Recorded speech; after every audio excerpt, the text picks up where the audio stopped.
Hey again, everyone. It's Dr. Rich Scheivner once again back with you for Get Rid Live, the live stream here on YouTube.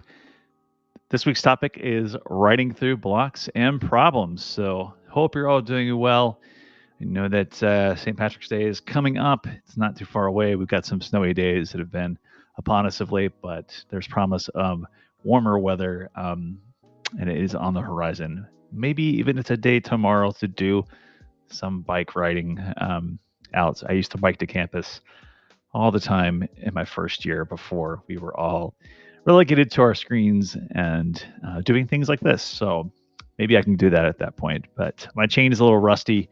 I'll admit. We'll see if it can actually make it all the way to campus. Okay, so as is tradition now at this point, I have a couple announcements.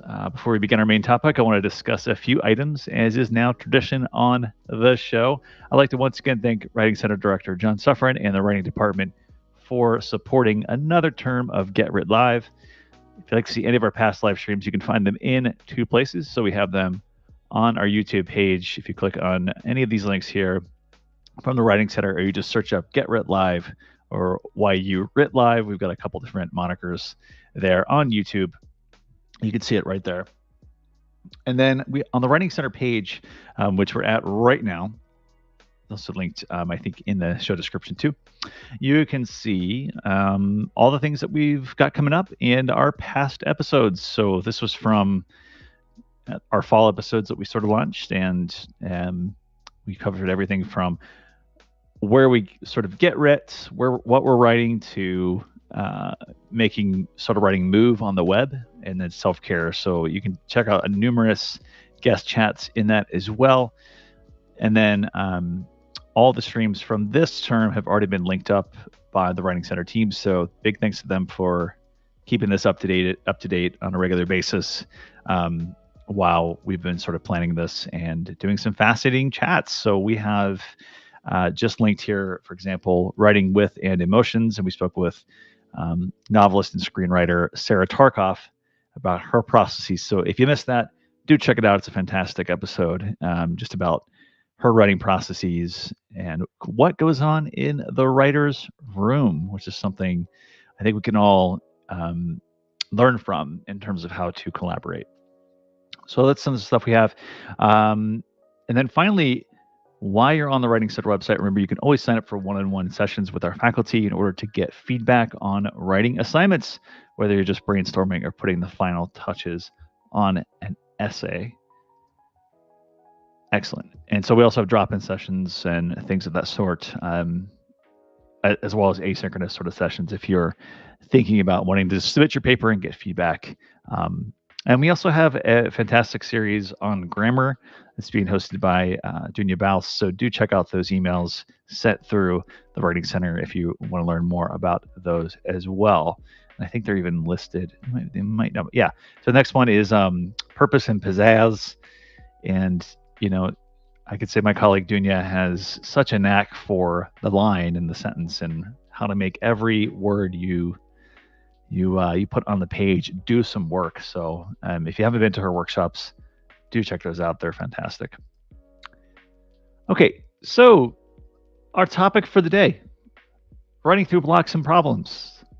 In this episode, we're going to discuss the noun that haunts many writers, writer's block. What is writer's block? And what might we do in order to work through it, break it down? Demystify it, right? I've, in doing the research leading up to this week, and in my past research as a PhD student and master's student, this has been like a real hot button issue, I think, for a lot of writers. Some will say it doesn't exist at all. It is a totally, made up sort of idea, because even when you're not coming up with ideas, for the paper you're doing writing elsewhere, you're talking to somebody about it. I mean, a lot of even novelists have suggested that it doesn't exist. I don't. It's really it's a concept, I think, that I'm not really interested in debating whether it exists or not, but I'm interested in kind of what it is that may block us. Like, to say it's a writer's block, is sort of a challenging thing, I think, for some people to conceptualize. But if it's something about a problem or some other force or entity that is preventing you from getting words on the page, preventing you from completing an assignment, I think we can all benefit from those kind of conversations.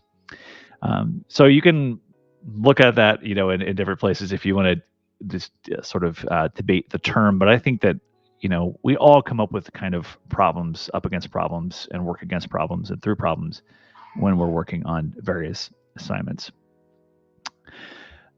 And so also, I think this topic is very interesting because, when I am doing one-on-one appointments with students, I've done this, the past few years.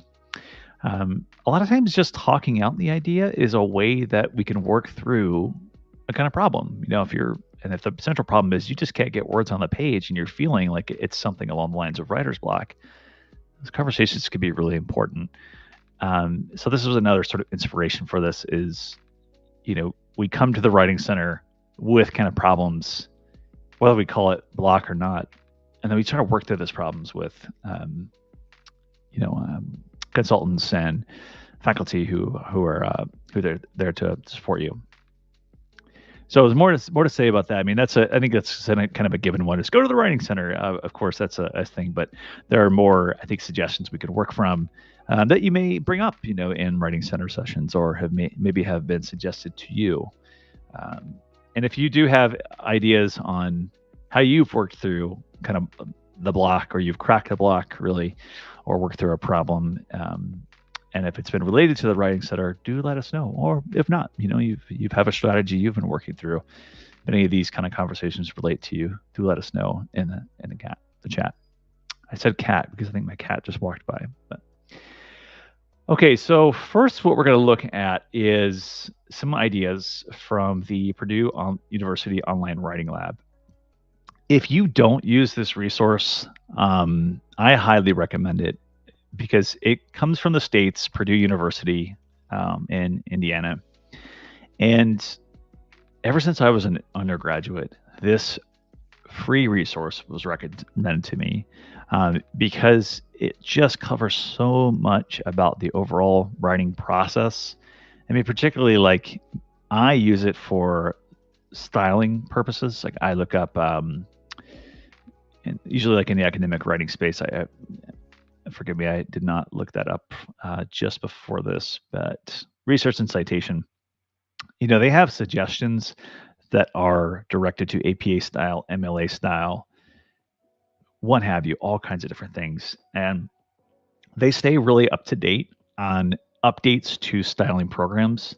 So if you're trying to look for examples of, in-text citations through the American Psychological Association, for example, if that's required in your classes, they give you so many good examples of what to do, and those kind of quarter cases too of, let's say you have 3 or 4 authors. What do you do in that case?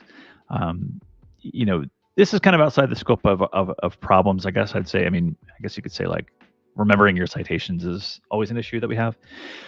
But that's, there's just so much you can glean from this. But what I found recently was what they call the symptoms and cures for writer's block. And this is all linked in the show notes too, if you want to check it out later on. But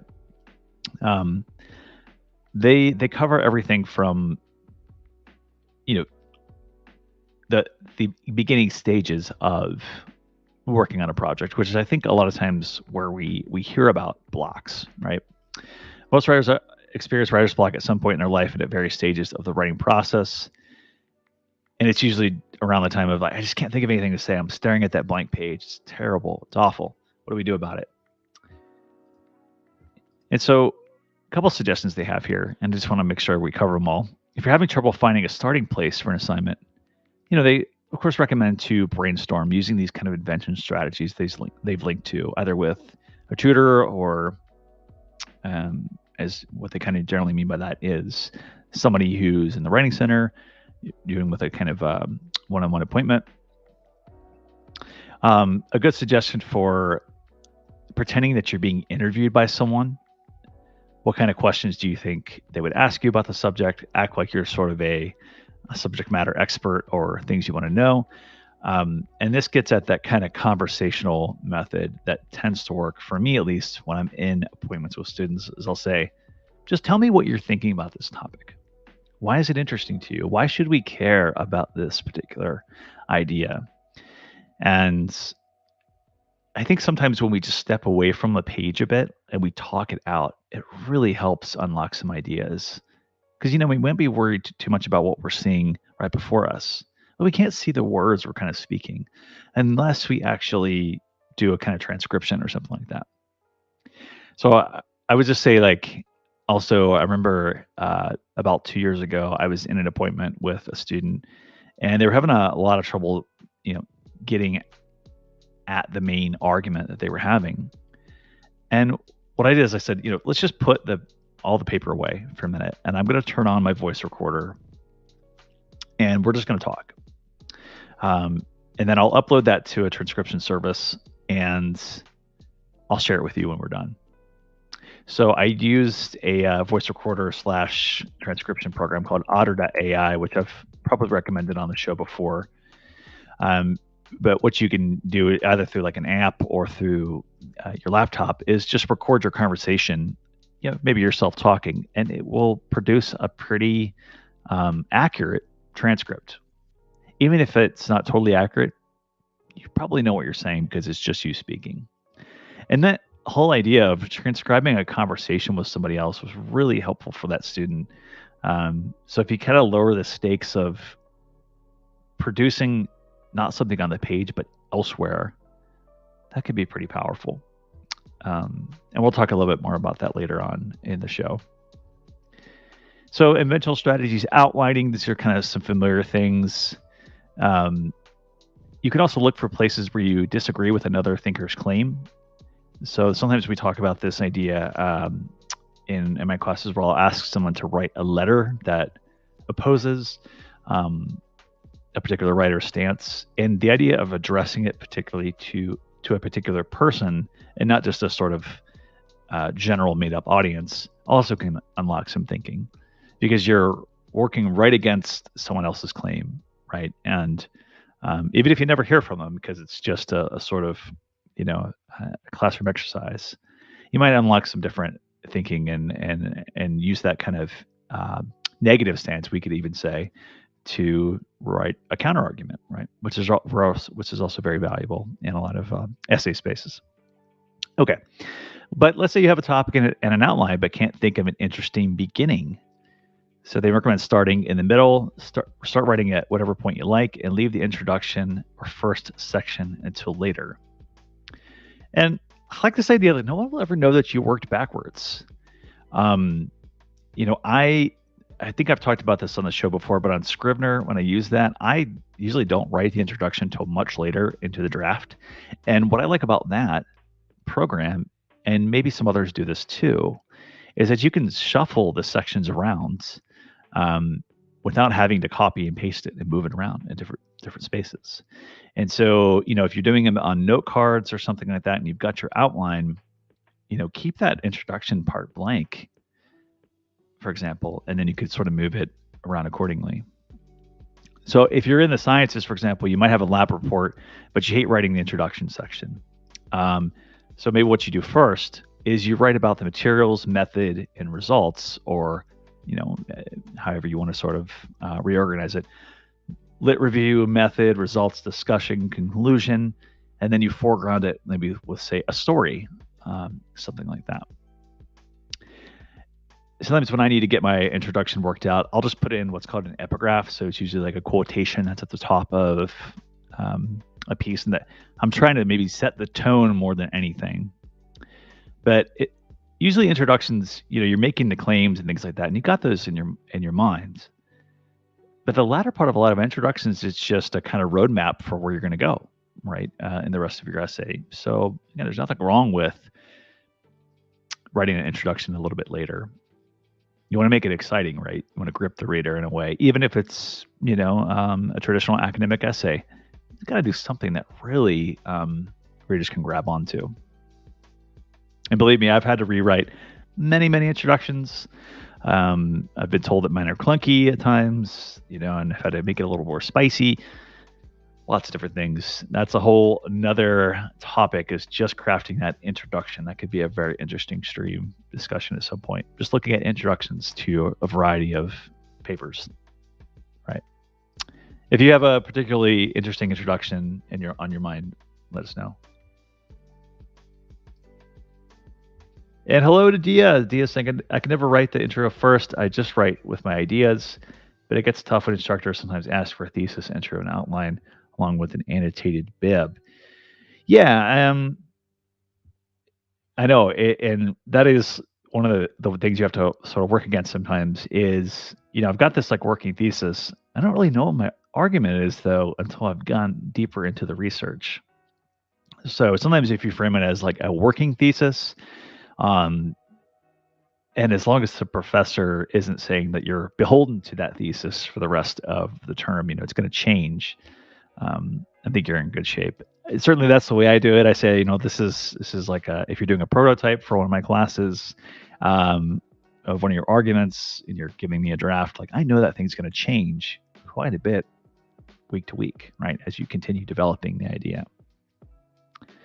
But a lot of these things that they're asking you to put together, thesis, intro, and outline, it's just to hold you accountable in some way, but it's also so they can give you feedback and maybe help you enrich that story, give you that fuel to complete the assignment if you've kind of been unsure about what to write about.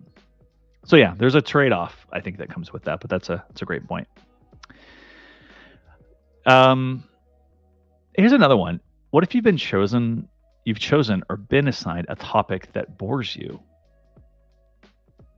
And I admit I worry about this all the time when I'm actually giving assignments, because if you ever take my classes and I'm asking you to like, I teach a lot of digital writing classes, and I say, write about anything you want.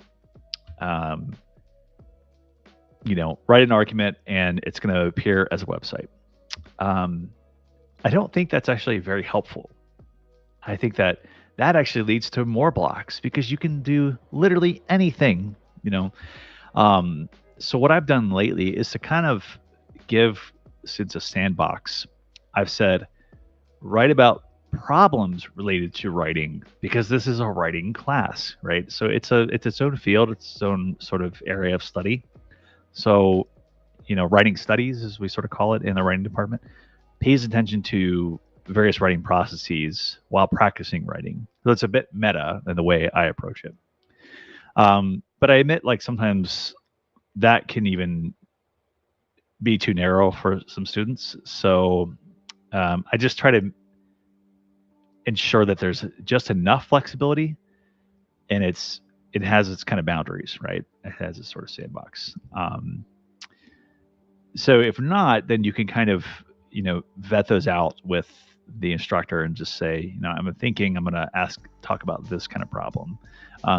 Come up with 3 and talk to 3 different people and see which one they think is the most interesting. And just remember, it's a paper, right? It's one paper of many.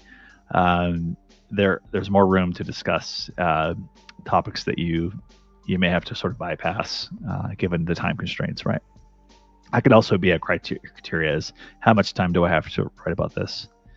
And you have a personal interest in it. That's what they also suggest. Yeah, and if you're trying to personalize it, that can be really helpful in conversations with your instructor. What will you gain from this assignment? What skills will you be able to practice? Who would benefit from reading it? So this is a huge thing. If you're thinking about writing for publication, submitting it to an undergraduate journal or a graduate journal, what kind of moves will you have to make? How will you have to sort of tune it to the expectations of the journal? And believe me, like, working as a journalist, this example they have here of working for a campus newspaper and being assigned to write for an upcoming career fair, it's something that I even encountered before. I didn't want to do all my assignments. Like, sometimes it was just like a preview of Thanksgiving Day, festivities and so forth. And I always tried to find that little angle that someone else hasn't discussed, or to present it in a different way.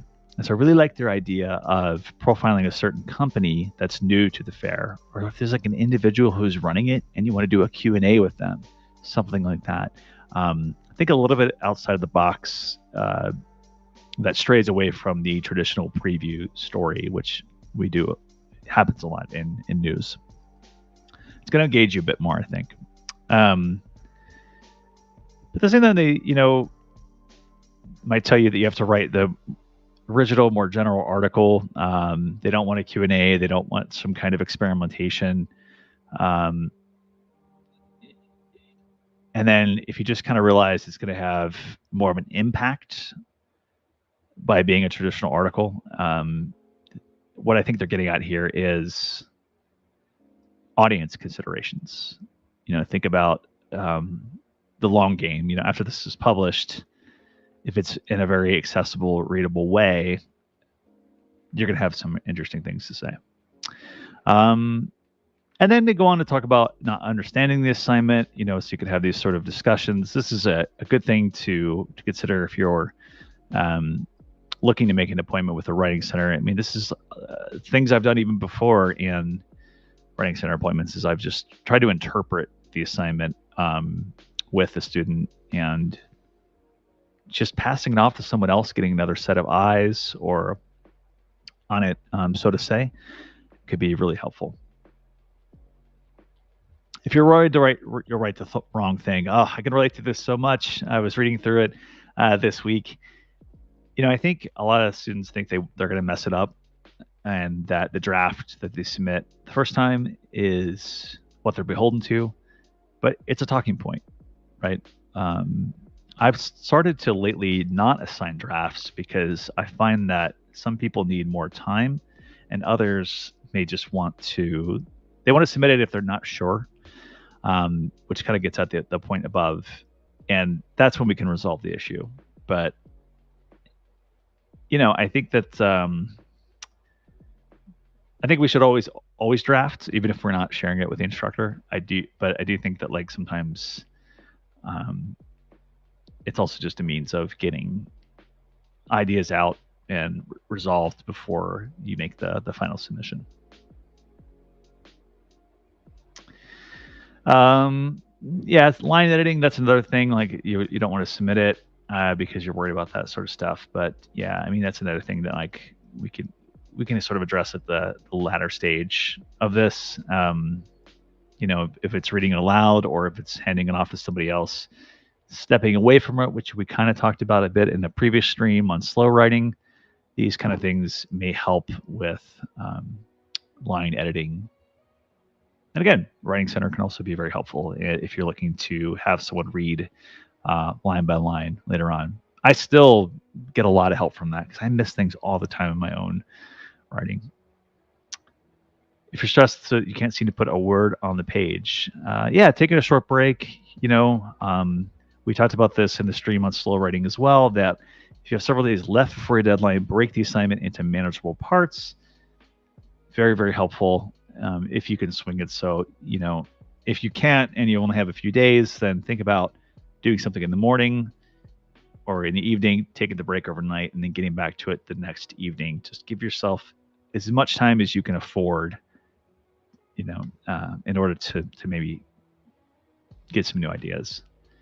I mean, even before the stream, I was just kind of hanging out with my son, who's on March break. My family is, and I got some last minute ideas for the stream to think about, maybe what other writers have said about writer's block, and maybe just some ways to break down the topic in a manageable way. So I'll show you what I came up with later on.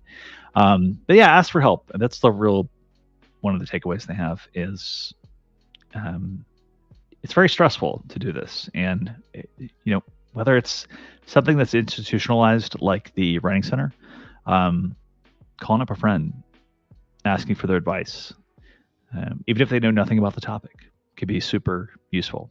I prototype ideas all the time with my wife, and just say, like, what do you think? What looks interesting to you? This one or this one? And she's even sort of tested web designs I've worked on and so forth. It's been really valuable. And then the final one they have is just getting sort of easily distracted. We talked about that in a previous stream too, but there are sort of things you can do like disabling your internet access, making sure you don't have take your laptop to a space that doesn't have internet access, or draft by hands, type it up later. Focus mode, which we've talked about on the stream too, and then setting timers, which I'm a huge fan of. If you can't swing 50 minutes, like I've talked about on several streams, try 25 minutes. That can be a way to say, this is my time and my time only to work on this. And I don't want to access the internet, don't want to access email or anything like that. I've just got to work on this for 25 minutes. Even a 10-minute session, they go on to say, can help you break through initial writer's block and build momentum on your project. Okay, so I've talked a little bit at length on this, but this website also has suggestions for exercises to get inspiration, changing the audience, taping yourself, talk about it, mapping, drawing, writing by hand, timers, all these sort of things. These suggestions they have on the previous page are just kind of broken up in a more bullet point list, but very useful and a good reminder for my process as well. And so I want to remind you all that on the York website, there is a link to a thing called Spark. It's Student Papers and Academic Research Kit. And it has a bunch of different suggestions for, working through papers. One thing that I think is very interesting for this topic is what they call the plus minus interesting spreadsheet. And if we had more time, I'd actually work through this with you all. But if you're having some trouble thinking about your topic, and again, this is on the kind of ideation stage where we see a lot of blocks in the writing process, think about the plus, the positive aspects of working on this topic. It relates to the course we're studying, for example, minus the negative aspects of working on the topic. It's related to the course, but I don't really have that much knowledge on digital rhetoric, for example, or, the topic at hand. And then the interesting ideas prompted by considering this topic.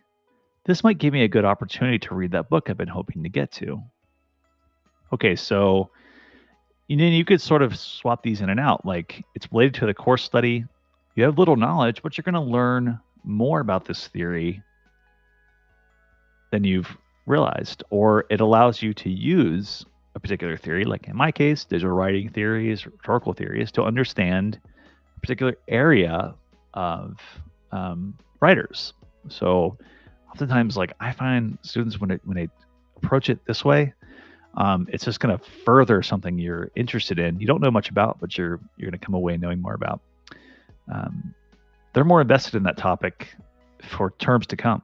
So several students have written about like social media protests in my class, and then they're kind of like thinking more deeply about how to leverage those campaigns when we get to more experiential parts of our programs.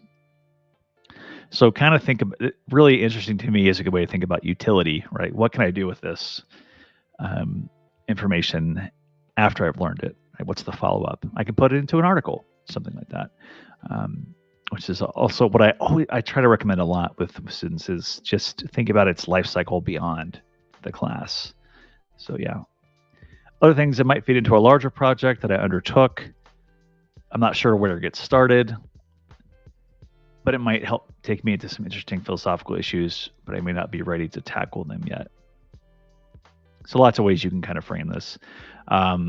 I would even suggest that, like, the plus minus interesting, you could even swap the interesting part out. You might conflate it over into with this space, and you might say plus minus and then next steps. So it's going to feed into a larger project I undertake about social relations and social media, but I'm not sure where to start. So what I'm going to do is X, Y, and Z. What resources you may need to consult, who you may need to speak with in order to take this further. So I need to do an outline. I need to do, some database research, etc. So check that out. That's also in the show description.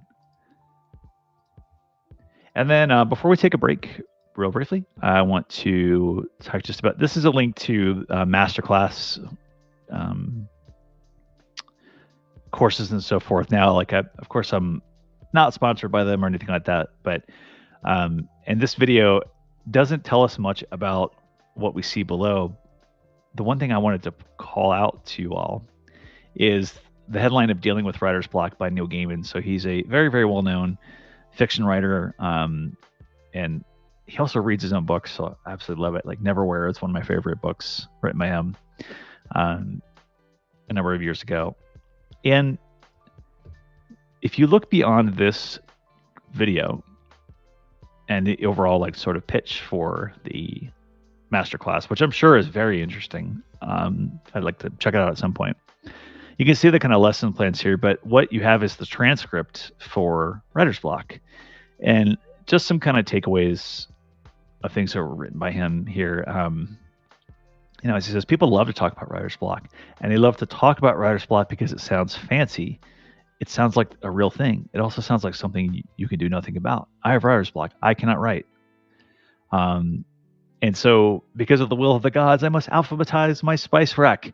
Whatever you can't do, whatever, you can't do anything about it. And that's, of course, isn't true, as he goes on to say. But what he's getting at here is sometimes when we are faced with a blank page or this so-called block, right? We do things like clean our house. We go for walks. We make lunch, something like that.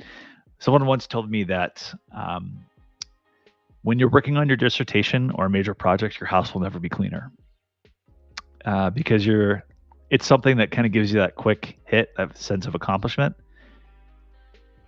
The kind of thing that isn't happening on the screen, right? But you know, he goes on to mention like he gets long emails from people about writer's block. But how could you be writing me a long email if you had block? But what they're really saying, and I think this gets back to the point I was making at the top of the hour, is I'm stuck on the thing. I don't know what's happening, and it's dead on the page. Step away, he recommends. Come back pretending you've never read it before. The old pretend you've never read it before technique. I've never done that, but I do take the point that when you step away for a long time, the ideas can seem pretty foreign to you, right? I mean, I'm coming back to my book after a break from 3 months, and I have to kind of retrain my brain about what is it I was saying? What are these claims? And it's kind of interesting. But I admit it kind of also slows me down a bit. When I intended to write, I'm reading through my entire manuscript.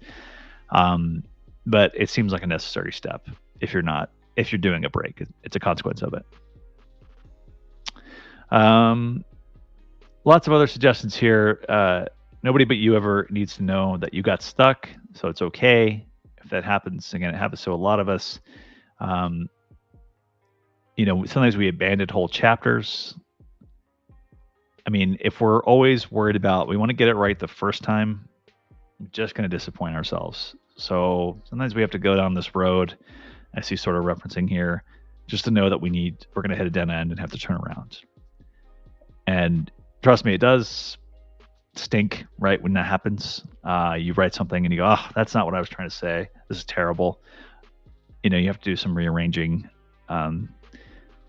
And I don't think he mentions this, but I was reading this somewhere the other day that, you know, have a kind of cutting room floor, so to say, document where you take things and put them in, you know, documents that may never be published or anything like that. I have an entire research folder of things I've cut that I take out of the document and then will later find a home for it.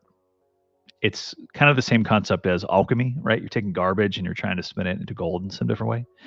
Not all of that garbage will make it back onto the page, but at least you've got the writing done and you've realized what it is you don't want to say by writing. Just remember that you're always going to get stuck. Maybe you know, need to go a bit deeper. These are all these sort of things that he suggests. But I like this one just particularly. Like it's pretty honest. It's, you know, a bit aggressive and abrasive in terms of like it's really not a thing. You gotta work through it. But it's also a kind of moment of solidarity that like even the most brilliant writers out there are going to be stuck in different ways. Okay, so I'm going to go ahead and shut my cam off for just a second to take a little bit of break, and then we'll talk about these problems once again, but in the context of, or not block, but we'll talk about problems um, in kind of rapid succession. So, what are some things generally we could break these up into, just to reiterate what we've previously discussed? Okay, be right back.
All right, everybody. Hello again. Back with you. Just taking a quick break. I cannot say it enough to everyone. Make sure you're getting time to stand up, move around, take care of yourselves. Just because we did one episode on self care doesn't mean it's a thing that we should only do it for that particular stream. Practicing it all the time as part of our process, writing process, or just life processes is very, very important to me now more than ever. All right, so given our discussion at the beginning of the stream, let's frame the rest of the show as writing problems and some rapid fire ways to address them. These are not catch all solutions by any means, mind you, but starting points, right? There are so many different things that you may attribute to or define as problems. I just want to think of the kind of general things that come up. Certainly, if there are things such as discussions with accessibility services, right? These kind of issues and conversations need to happen, and I think they're very, very important. And I think I would also encourage you to think about writing for accessibility and the kind of stream topic we had on that, if that's something you're more interested in pursuing as well. If we're thinking about kind of what we're seeing on the page generally, um, this could be a useful part of the stream for many of us. Okay, so we talked a little bit about coming up with an idea, the blank page, right? Which is something Neil Gaiman was even talking about earlier. So I just want to remind you, there are so many writing applications out there that sort of try to prompt you in different ways to come up with topics. And one of my very first streams, in fact, we did this a bit working through some writing programs. I'm going to pull up Place to Write just to show you an example, because I think if I load my phone, it might be a little challenging for us to see. And what's kind of cool is they have in this one, I think I've got to find out where it is. There was one that was...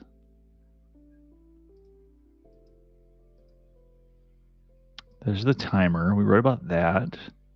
Character builder, yes. Or even random inspiration. There are all kinds of different tools out there that look just like this. You know, I was looking at things on my phone. I downloaded 3 or 4 of them through iOS. And what do they look like here? Let me just check these out so I can reference them. But Danger Notes, Writer's Block 001, and Writ R, or Writer, basically. I mean, they're very similar. They have like prompt generators and things like that that are useful, words and things like that you can come up with, like what it is that you're looking for, search for a particular word. So I won't be able to link to those or show you those on the screen now, but take my word for it. A lot of them are pretty similar. So again, like with random inspiration, you would see from these kind of apps, you could click on this, it'll roll the die, and the mood is about relief, the object is slogan, and the terrain is a mall. So perhaps somebody was in a mall walking around and they saw a slogan that had a typo in it. And they felt a sense of relief when they talked to the manager and worked out that problem. I mean, that's a very off the top of my head kind of moment of inspiration, but fervor, a kit, and mining, interesting. So, you know, a lot of these are kind of creative writing tools, but I mean, if I did this again, fervor, game, and forest. So I wonder what I could do. I mean, you know that by now I'm interested in emotion, right? I could look at particular games that are set out in the wilderness and the kind of moods they evoke, or claim to evoke. So there's a game called The Forest I can think of that's very popular in the gaming space. You know, what would I find if I did it that way?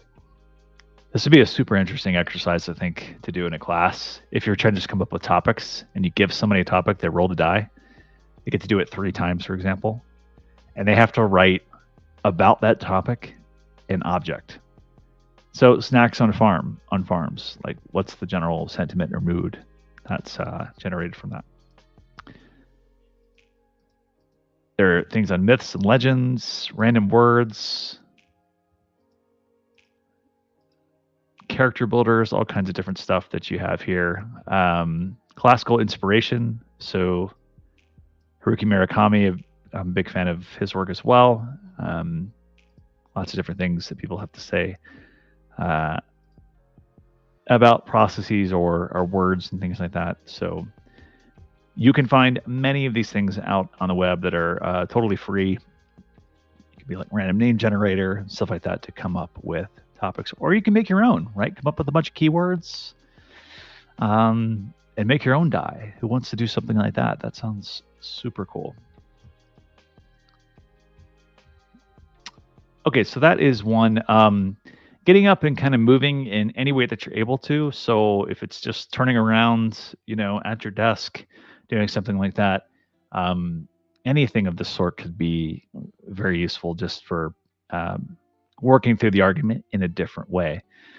When I was in graduate school, one of my professors used to make us walk our argument. So we would just take our paper with somebody else, and if we were able to walk, we would, you know, go around campus just for like half an hour. And something about not sitting there and sharing the idea, but just sharing it as you're walking and moving in some way, having that conversation was very, very interesting. Um, Even just going outside and putting yourself in a different space with a partner could be interesting. Um, I mean, we think about like you've heard maybe some of the common advice that if you're having trouble sleeping, right, that you get up and go somewhere else to try to sleep, or do something different, and then that might help you calm down a bit, or just actually moving somewhere else in the house, like I did this morning to a couch. Um, that can help you sort of refocus your attention. Phoning a friend or just meeting up with them. We've talked about this a couple times already on the stream now, but uh, writing out your problem to somebody else, explaining it to them, could unlock some thinking, help you get through that block. One thing I will show you is, I think I have to turn down the sound on this, but a colleague and I have been writing in VR lately to try to get through an article. We're kind of demoing what it's like. And so what I did recently, and I thought this was like kind of cool, and perhaps we could do this in a physical space eventually, is we just displayed in VR two things on the screen. So you can see like the website I'm working on and so forth, and then the reviewer comments, and we just looked at them together on a big screen. This could happen even if you're just sitting next to, one of your collaborators or one of your trusted friends, or you're sharing it on a screen, kind of just saying, can I show you this to you? Can I get your cold reading on this? And then, are you seeing it the way I am, right? What do you sort of make of or interpret from the reviewer's comments, for example? So again, like I think it was very valuable for me to have the a friend of mine look through it on one screen and then me work through the reviews on the right, and being able to actually, well, in the virtual space, move over and highlight parts of the screen, point to it. It was just a different way of framing the revision process. So super fun to do. I mean, again, this could be mediated in more low-tech spaces. So like, put it up on a projector in a class afterwards. It is kind of fun too, just to see your argument in whatever form displayed on a giant screen. You just come at it a little differently. So the next one is related research gaps. So I talked about this a bit yesterday in a workshop I gave for the Range Center on research methods.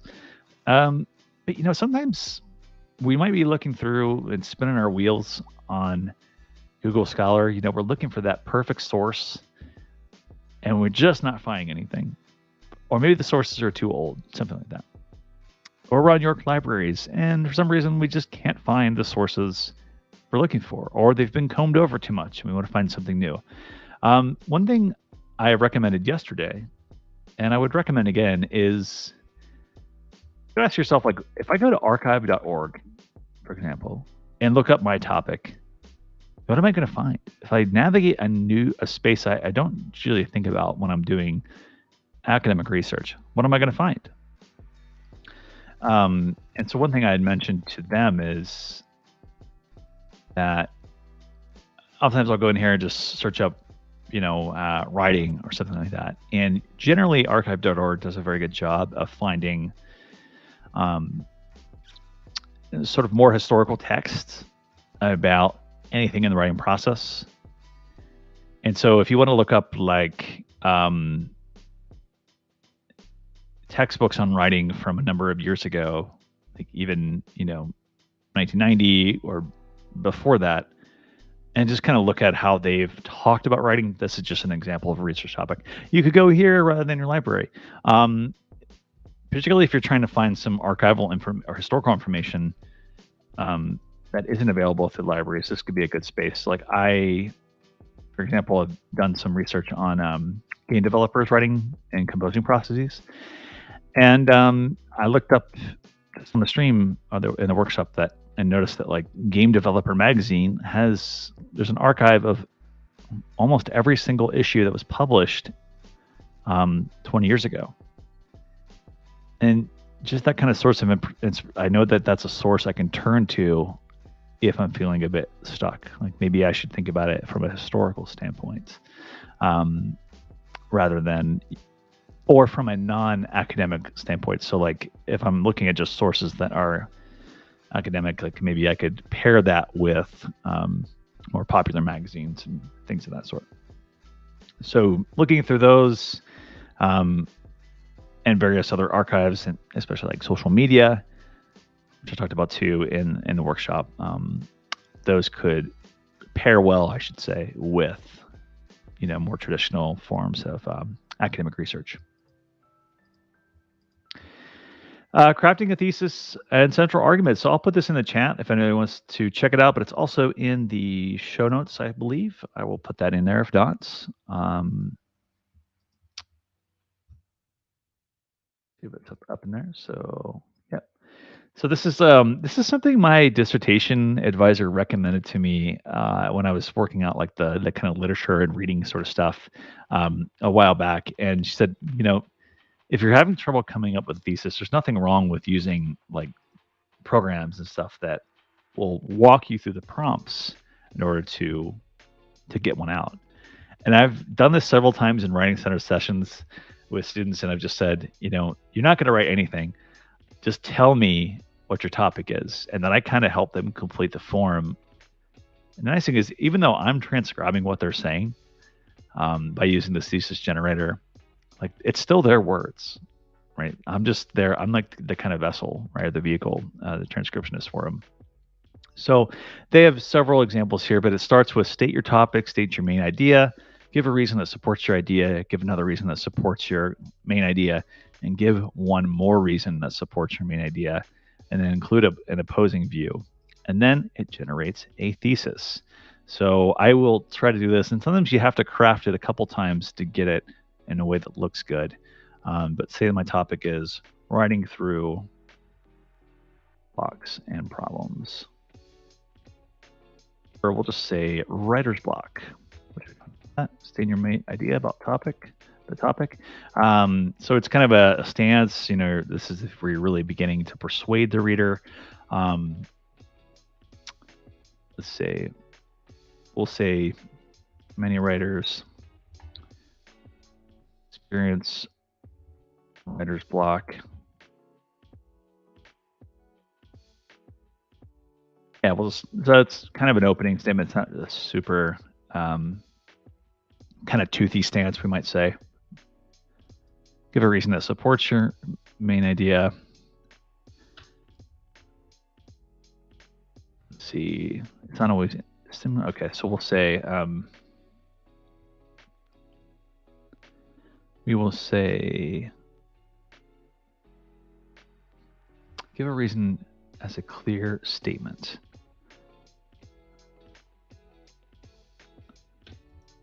Writers discuss it in journals, blogs, and interviews.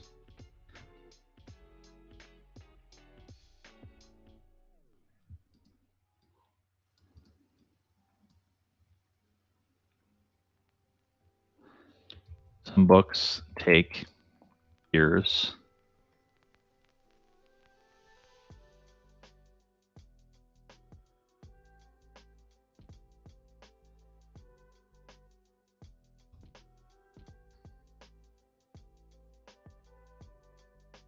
And then one more reason, yeah, this is where once you start getting a little deeper, this is where you might feel that little block. But again, we just kind of put some ideas down. We might one more reason that supports your view or opinion.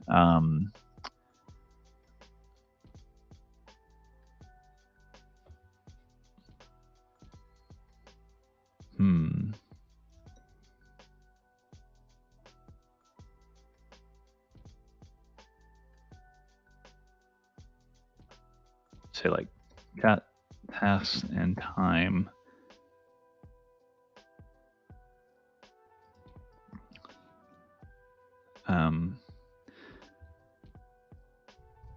On writing time can be,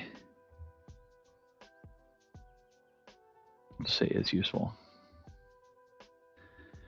So a bit outside of what we've talked about with generating a thesis statement. That's even been something like we've done in the Writing Center, an entire workshop on that. But again, to unlock some thinking, having it in a form and not in just a regular sentence could be useful. So let's see what we got. And so this is kind of like a working idea they have. It generates for you. Again, these are your words. They've just kind of helped put it back together. You've dissected it, right? So the thesis right now, and we can kind of tune it a little bit, is while non-writing time is useful, many writers experience writer's block because writers discuss it in journals, blogs, and interviews. Some writers take years to complete a book, and it is difficult to balance tasks and time. So, I mean, these are some working ideas. There's a lot we can kind of like unpack by looking at it and saying, oh, I don't know. I'd probably take out the first one, for example. But then they kind of frame it a little differently. Actually, you know what? I find that sometimes they used to give you like an entire different way of putting it.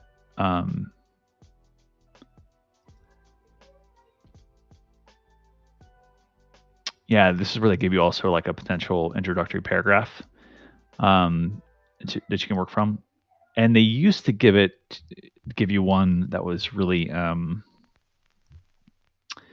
they gave you diverse constructions. So you could say, like, instead of having the kind of opposition here, you could say many writers experience minor writer's block because writers discuss it in journals. They take years to complete a book, and it's difficult to balance. However, writers also acknowledge that non-writing time is very useful in the writing process. So they used to give you some different formulations, so you can kind of mix and match as you want to. So check that out if you haven't. If you're feeling stuck at that point, that's another way to do it. And then managing feedback. Now, sometimes you're probably in a class where you get a lot of feedback. Let's say like in a circle, something like that. Maybe you're in a writing class, or you get like a page of feedback from a professor, or maybe you get both. Sometimes in my classes, I will give comments that I'll annotate in a document, and then I'll give them a letter that outlines like 3 peers who have given feedback on a particular text. And that could be a lot to manage. And what I just want to show you as a final takeaway or consideration is, I will, if I'm getting 2 reviews, which I often get for articles, and right now with my book, I'm working on it, as I was mentioning earlier. I took the 2 reviews that I received. They were as Word docs, and I copy pasted them into a combined file. So I'll show you what it looks like if you want to see it on the surface. But this is like reviewer 1. It's a couple pages long. Then reviewer 2, broke it out into more sections. It's several pages long too. Very grateful for both of those. So I took both of them and just stitched them into one page so I could put them by category. So for example, like, it always feels good when you can look at your strengths first, I think, at least. So I put all the nice things they had to say at the top, and then when they get into the requests, I put those next. So I'm kind of feeling good reading their comments, and then I'm like, okay, now I've got to address these things that would make them even happier, right? Would make this even stronger. And what I also do is I make everything a checklist if it's framed like as a thing that they want me to change. So these are kind of things that they suggested were strong, and I can just check those off as I go. No real issue there. But once I get to the revision requests, I've made these sort of underlined marks so I can check them off as I go. And that just shows progress for me. Like, that's a good way for me to say, okay, I did this today, or I'm just going to focus on this section. We've talked about manageable chunks as sort of recommended by the OWL. This is another way just to feel like you're moving forward, even if you're just spending, several sessions on one particular area. So, but prior to this, it was very hard for me to get a document completed or revised, because I just said, I don't know, I could start with the design, I could start with like the thesis, something like that. And oftentimes the reviews I get aren't organized the same way review to reviewer. They're very different. Just because, the writer's coming at it differently. Some of it read it in real time and make their marks. Some of them order them by sections. So I just took it upon myself to organize my reviews by the sections that we see in, let's say, the article or the book. And it's just much easier for me to come at it and feel like I'm making progress. Okay, so folks, that's all I have for this week. Love talking about writer's blocks and problems, embracing it in different ways.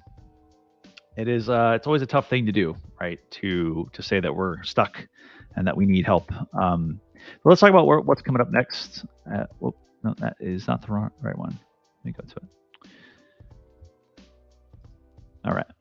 So next week, we'll be talking about writing in Markdown for the web. So if you're interested in thinking about coding a little bit and so forth, and sort of what Markdown is, or you want to, get a kind of nice introduction to writing for the web in ways that aren't drag and drop templates, which are very popular now and useful for a lot of folks, come check out this stream.